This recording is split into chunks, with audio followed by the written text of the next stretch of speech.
नमस्कार। आज की कहानी है पैगाम। वो भरी दोपहरी में फटी फटी आंखों से दीवार घूरे जा रही थी। मीरा ने अपने मध्याह्न में ही कितना कुछ देख लिया। 50-55 की उम्र में जब साथी की सबसे ज़्यादा ज़रूरत होती है तो वो फिर से अकेली थी। पहले पति का जीवन के बीच मझधार में ही छोड़ जाना, फिर एक सहारे की तरह प्रदीप का आना और अनायास ही उनका भी आंखें मूंद लेना, फिर अपने ही कोख से जन्मी खुद की जाई का घर से विमुख हो जाना। सारे घटनाक्रम चलचित्र की भांति आंखों में नाच गए। यह तो अच्छा हुआ कि प्रदीप ने जाते जाते एक अच्छा काम कर दिया था। अपने जीते जी बेटे की शादी करा दी थी और साल लगते ही पोती के रूप में छोटी कनू को वापस पाकर उसके जीवन का खालीपन भरने लगा। बेटी ना सही, पोती ही सही, उसके संग खेलकर थोड़ी आत्मसंतुष्टि होने लगी थी कि अब बेटी का फ़ोन कर ये कहना कि कल सुबह तक दिल्ली ना पहुंची तो मुझसे कभी मुलाकात ना होगी, ये सब क्या है। दिल बैठने लगा। बच्चे भी ना बोलने के पहले कुछ सोचते नहीं, कहीं कोई ऐसा वैसा कदम ना उठा ले। जाने क्या चल रहा हो उसके दिमाग में। वैसे भी बचपन से ही अधीर रही।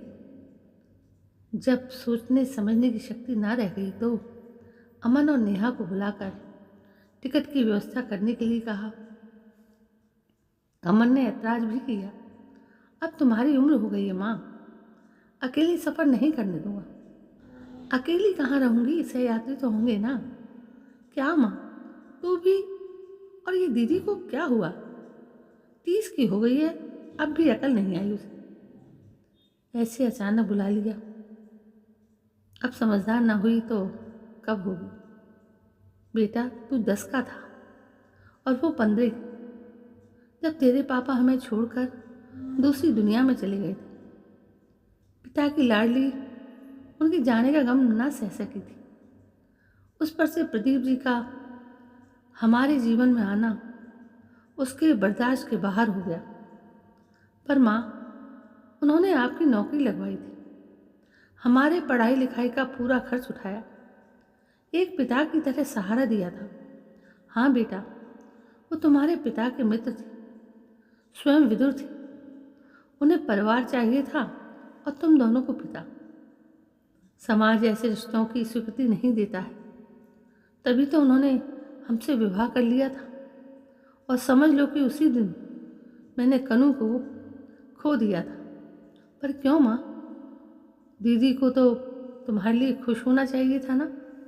बेटा, अपने पिता का स्थान किसी और को नहीं दे पा रही थी, वो आपे में नहीं थी।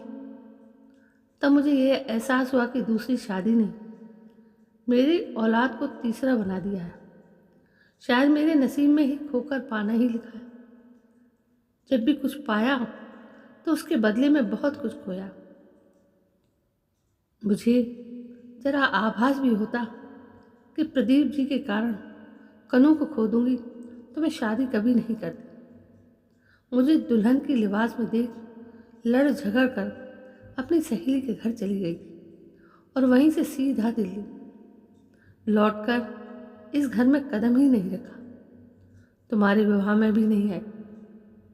प्रदीप जी से इतनी नफरत थी उसे, अपने पिता से इतना प्यार था उसे।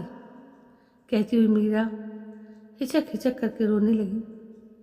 वो तो भला हो नेहा का, जिसने उसकी गोद में छोटी कनू ला कर दिया तो दुख से किनारा कर वो उसकी किलकारियों के मधुर संगीत में खो गई। मगर अतीत से पीछा छुड़ाना आसान कहाँ होता है। जो कुछ देखा था वो आंखों में नाच गया। सचमुच वैधव्य ही उसका नसीब था। इस जीवन में 2-2 बार अर्थियाँ उठती देख ली थी। प्लेन क्रैश में हुई पति विमान चालक वीरेंद्र की मौत की सूचना लाने वाले प्रदीप जी ही जब तब हालचाल पूछने चले आते थे। उस वक्त वो बुरी तरह से टूटी हुई थी। उनके सामने आने में भी उसे पूरा 1 साल लग गया था। उन दिनों उनके ही स्कूल में छोटे बच्चों को पढ़ाने लगी थी और फिर एक दिन उनके द्वारा विवाह का प्रस्ताव दिए जाने पर मौन स्वीकृति दे दी थी, और वो भी बड़ी होती बिटिया कनू की खातिर। मगर अफसोस कि उसी ने माँ को ना समझा। हमेशा के लिए अपने दूसरे पिता का आवाज़ छोड़कर चली गई। अपनी पूरी तनख्वाह कनू की सहेली प्रिया के हाथों उस तक तब तक भिजवाती रही जब तक वो 18 की नहीं हो गई। एयरलाइंस वालों ने कनू प्रिया को उसके पिता की जगह नौकरी के तौर पर विमान परिचारिका नियुक्त कर दिया। अब उसे जब भी माँ से मिलने की इच्छा होती, तब हवाई यात्रा के दौरान वो बनारस होकर आती जाती, मगर घर के बजाय प्रिया के घर पर बुलाकर मिल लेती। जब प्रिया शादी कर विदेश चली गई तो बचा कुचा नाता भी टूट गया। तभी से उसकी कोई खोज खबर नहीं थी। आखिरी फ़ोन भी तभी किया जब हृदयाघात से प्रदीप जी की मौत की सूचना मिली थी। उसने फ़ोन पर बस यही कहा कि देखा तुमने मेरे पिता की जगह लेने का नतीजा। मरने वाले से कैसा बैर बेटा, बैर क्यों ना हो, उन्होंने जीते जी मुझे मार दिया। पिता पहले ही छोड़ गए थे, एक माँ थी जो उन्होंने छीन ली। मीरा ने चुप्पी ओढ़ लिया तो फ़ोन कट गया। क्या कहती, क्या समझाती, कहा तो तब जाए जब कोई सुने। अगर सुनना ही ना चाहे, दिमाग के द्वार बंद कर ले तो बोलने वाले के होठ ही फड़फड़ाते और कुछ नहीं।